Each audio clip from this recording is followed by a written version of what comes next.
সবাই যে ছাত্র শিবিরের জনশক্তি এরকম না। বিশেষ করে দেখবেন নারী শিক্ষার্থীরা আমাদেরকে বেশি ভোট দিয়েছে, কারণ তারা বুঝতে পেরেছে যে ছাত্র শিবির আসলেই শিক্ষামূলক, সমাজবান্ধব এবং শিক্ষার্থী বান্ধব একটা সংগঠন, এবং এদের মাধ্যমেই তারা তাদের নেতৃত্বের ভারটা আমাদের হাতেই তুলে দিতে চাচ্ছে। আমরা মনে করি আমাদের আয়োজনগুলো, গত এক বছরের আয়োজনগুলো এটার প্রভাব রেখেছে আর কি।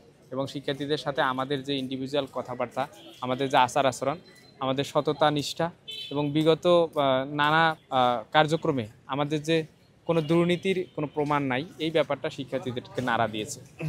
আমাদের প্যানেলটা অবশ্যই ইনক্লুসিভ করেছি। আপনারা দেখবেন মূল 3 পদেই আমরা ইনক্লুসিভিটি রেখেছি। ছাত্র শিবিরের সভাপতি হিসেবে আমি ভিপি যেমন আছি, তেমনি জিএস হিসেবে রেখেছি একজন সাবেক সমন্বয়ককে। আমরা চাইলেই কিন্তু আমাদের জনশক্তি, আমাদের অনেক শিবিরের সেক্রেটারিয়েট মেম্বার আছে, সদস্য আছে, সাথী আছে, তাদেরকে আমরা কিন্তু এই মূল রাখতে পারতাম চাইলেই।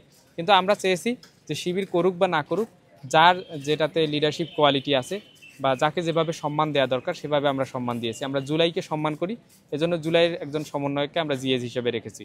আবার এজিএস হিসেবে রেখেছি এমন একজনকে যিনি ক্লাব অ্যাক্টিভিস্ট, আবার আমাদের সংগঠনের জনশক্তি, আবার জুলাইও ভূমিকা রেখেছে। সব মিলে মূল 3 পদেই যেহেতু ইনক্লুসিভিটি আছে, নিচের দিকে আরও ইনক্লুসিভিটি আছে, আপনারা দেখতে পাবেন। আমরা জুলাই যোদ্ধা, জুলাই আহত একজন আছে রাজশাহী বিশ্ববিদ্যালয়ে, দীপ মাহবুব, তাকে আমরা রেখেছি কার্যনির্বাহী সদস্যতে। নাট্যকার একজন আসে, তাকে আমরা সহকারী সাংস্কৃতিক সম্পাদক পদে রেখেছি। আরেকজন বিভিন্ন শিল্পী গোষ্ঠীতে কাজ করেছে এবং উনিও নাট্যকার, ওনাকে আমরা সাংস্কৃতিক সম্পাদক পদে রেখেছি। সাহিত্য সম্পাদকে এমন একজনকে রেখেছি যার ইতিমধ্যে সাহিত্য সম্পর্কিত নানা বই প্রকাশিত হয়েছে।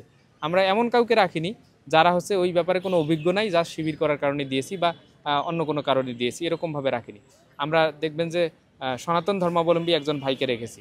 আবার আবদুল্লাহ আল মাসুদ নামে একজনকে পরিবেশ ও সমাজসেবা সম্পাদককে রেখেছি। উনি ফিজিক্যালি চ্যালেঞ্জড, ওনার একটা হাত নাই, উনি আমাদের শিবিরের সেক্রেটারিয়েট মেম্বার, এবং তাকে রেখেছি এই কারণেই, কারণ তিনি পিডিএফ নামে একটা সমাজ কল্যাণমূলক সংগঠন, এখানে তিনি কাজ করেছে এবং এখানে নেতৃত্ব দিয়েছে। এভাবে সবগুলো পদেই আমরা যার যেটাতে কোয়ালিটি আছে এভাবে ইনক্লুসিভ করে প্যানেলটা তৈরি করেছে। এবং মহিলা বিষয়ক সম্পাদক পদে একজনকে রেখেছি যিনি সাইয়েদা হাফসা, ছাত্রী সংস্থার রাজশাহী ভার্সিটির সভানেত্রী। তো এই যে লিডারশিপ কোয়ালিটিগুলো, এগুলোকে আমরা সম্মানিত করেছি।